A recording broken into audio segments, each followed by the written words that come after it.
What's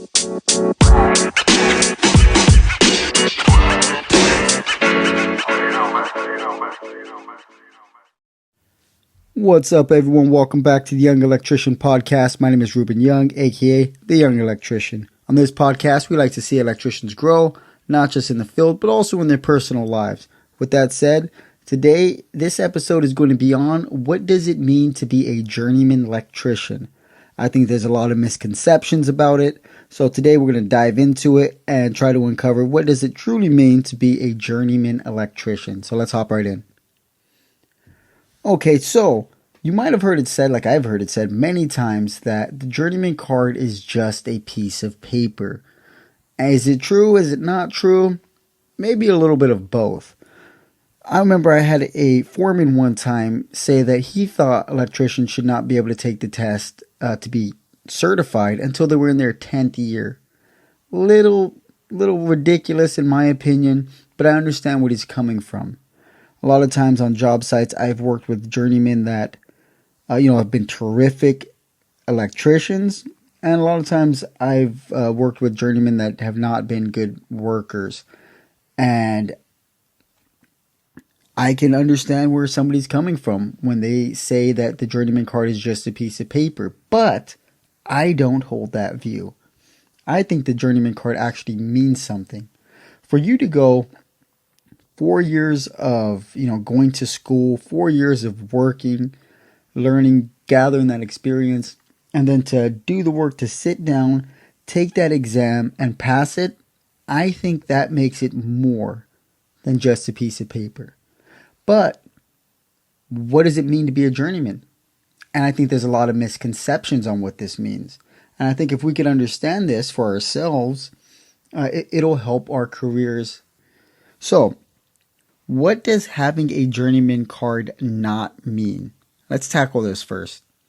1, it doesn't mean you know everything. I know for me, this is something that held me back in the beginning because I thought when I was in my 4th, 5th year and I had enough experience to take the test, I was hesitant, partially because I didn't have the confidence in myself to think I could pass the test. But another part of me wasn't confident in my ability, which is kind of funny because in my 4th year, before I was even able to take the exam, I ran my first job. I was a foreman on a job site. It was a medium-sized residential project, but I ran it. I was in charge of guys. I was looking over the prints. I was walking with inspectors. I was dealing with other trades foremen and general contractors. But I still felt like I didn't have the proper amount of experience to be considered a journeyman. And that is partly because I had a bad view of what it meant to be a journeyman. I thought being a journeyman meant you know basically everything about electrical. You're a well-rounded, seasoned, knowledgeable electrician. And that's simply not true. So I want you guys to get that out of your head, especially you guys that are getting ready to take the test and maybe you feel a bit uneasy about being considered a journeyman because you're like, well, there's so much I don't know. I'm pretty sure there's things that you're really good at, but there's a lot you don't know. If you're in your 5th year and you're about to take your journeyman exam, buddy, there is a lot you just do not know. But that's okay because being a journeyman doesn't mean you know everything. 2, and this is for, I think we need to hear this. Being a journeyman does not mean you're like a lead man all of a sudden, you don't have to work. And it doesn't mean you're automatically like the foreman or the point guy. I've worked with guys who, I'd give them an apprentice or something. And just because they're a journeyman, they think they don't have to work. They think that, they're just going to keep their nose in the plans and they're going to be doing layout and, just telling guys what to do. That definitely is not what a journeyman is. It doesn't automatically mean you're a lead man. You still have to put your bags on. You still have to go to work. You still have to install stuff. Yeah, of course, you should be looking at the plans. You should have people working under you. You should, try to move to that position where you have guys under you. Because it doesn't automatically mean anybody's going to work under you. I mean, I've been a journeyman for a while, and there's times I've just worked by myself. I've had guys under me. I've worked under guys. I've worked by myself. So it doesn't mean you're automatically a lead man and you don't have to work. So get that out of your head. Just know that you're still going to have your bags on. You're still going to have to work. You have not arrived yet. Okay, so with that, let's hop into what does it mean, or what should it mean, to be a journeyman electrician and have your card.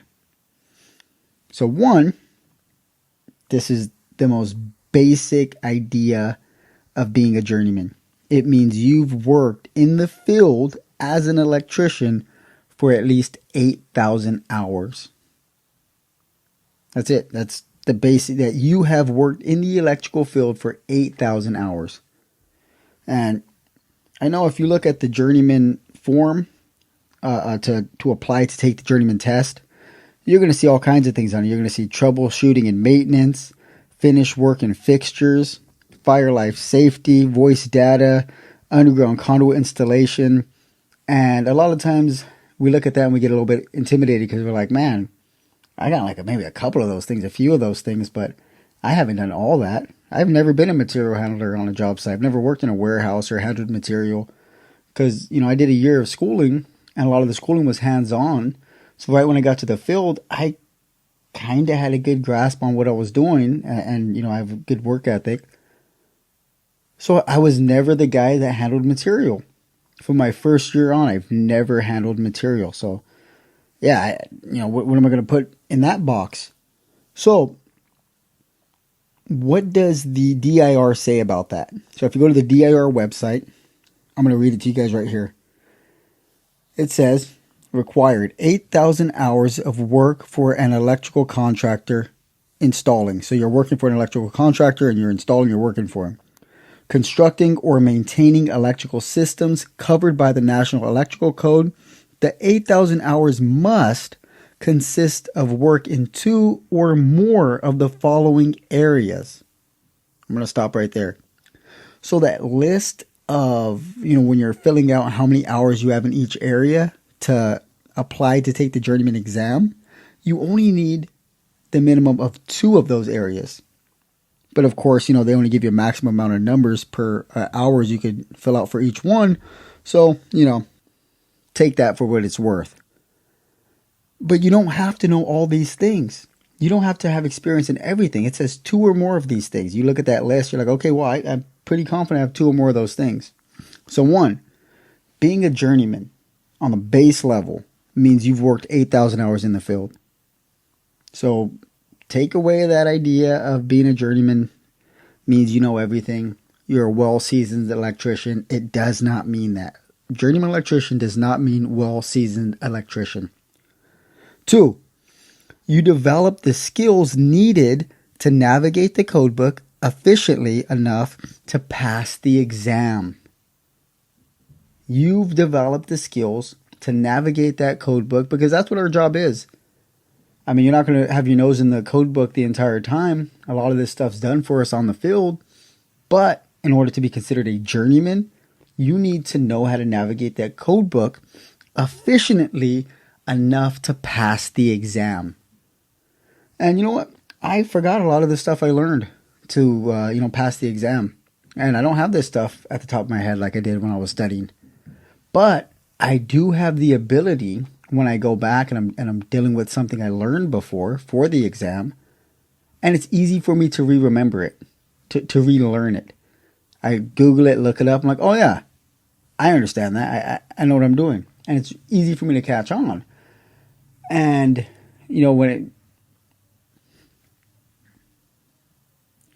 so what you're doing is you're developing a kind of a foundation for yourself that you're going to build the rest of your career on. You need work experience. You've had experience working in the field. And you need to be able to navigate the code book.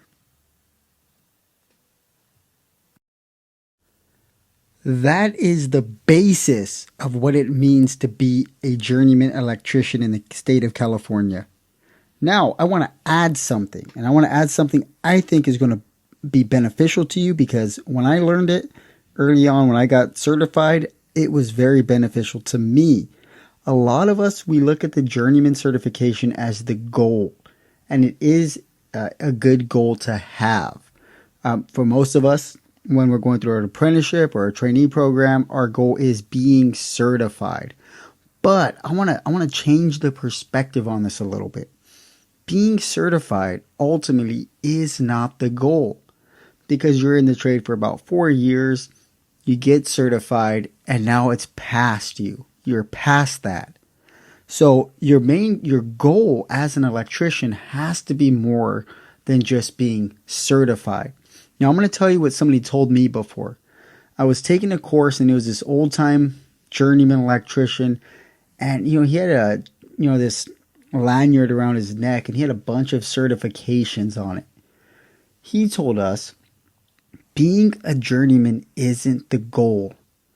Being a journeyman is the start of your career. He said being a journeyman, getting that journeyman certification, is actually just the first step in being an electrician. Because from there, having this base level experience and knowledge, you can now build on what you want to specialize in. And this is what he was talking about. He says you want to specialize in something as an electrician. All of us, we have to have that 8,000 hours just to get our feet wet in the trade. And we need to pass this exam. We need to know how to navigate the code book. But then, after we do this baseline experiential stuff, now we can move on to actually establishing our career. So really, it is about specializing in something. And, this is one of the things that started to navigate me towards contracting. Because I was thinking, what do I want to specialize in? I never thought about that. I just thought I was going to be a journeyman. And, journeymen know everything. So I could just do anything. But the reality is, if you want a successful career, you should focus in on a couple aspects of electrical, or one aspect of electrical, whatever it may be, and work towards that. For the guy I was talking to, he did a lot of motor controls, and his career was guided towards more maintenance and motor controls, and he said it was an awesome career. He didn't work a lot. He'd go and he'd troubleshoot something, and he'd wait for parts and come back the next day, and it sounded pretty chill. And so I started looking into what should I specialize in. And the thing that I landed on is, I want to get into contracting. Of course, like if that doesn't work out, I want to be in a lead position, maybe a foreman or a project manager. So on the side, I do work towards that. At the moment, I am learning Bluebeam, which is a software for that a lot of construction companies use for reading prints, sharing prints, bidding. Really cool software. So at the time, I'm right now currently learning Bluebeam, so that one, it's going to benefit me if I move towards being a foreman, and it's going to benefit me when I get my contracting license, just for me in my own business. So when he told me this, it changed my perspective. Being a journeyman isn't the goal. Being a journeyman is the beginning of your electrical career. Because it's from there, having that baseline understanding, knowledge, and experience, you can now build on your career, what you want to do for the rest of your life. You have the freedom now with that journeyman card to explore and pursue with very little limitations. So, 3, being a journeyman is the beginning of the rest of your career. So the 3 things that being a journeyman is or means: 1, it means that you worked in the trade or in the field for 8,000 hours. 2, it means that you were able to navigate the code book efficiently enough to pass the exam. And 3, this is coming from me, this is just my bonus piece of what it means to be a journeyman that I'm passing on to you. It means it is the beginning of your actual career as an electrician. So I want you guys to take that, and hopefully that benefits you, and you're able to look at your career now and think, wow, I can actually focus in, have that sniper scope focus on something I want to do. Because, as the old saying says, if you don't stand for something, you'll fall for anything. And a lot of us, we get kicked around in the trade because we don't actually have our eyes set on anything. So I want you guys, and I want myself, to have my eyes and our eyes set on something, have a goal to specialize in. And there are plenty of classes out there. There are plenty of resources out there. There are plenty of companies out there for you to pursue the goal that you want. And I guarantee you, man, you are going to have a way easier time getting and keeping work if you get really good at something. And I don't mean just roping units, because that's going to only go so far. I mean, maybe you could rope some houses and you can make a lot of money that way, especially contracting for yourself. But you really want to look at what you want to do and you want to specialize in, and you don't want to limit yourself. You have to think about, how much money can I make doing this? How much time, effort, and energy is it going to take to learn this? And you really have to do those calculations for yourself. So with that said, guys, thank you for tuning into this episode. Hope you guys are blessed. I will catch you on the next one. Peace.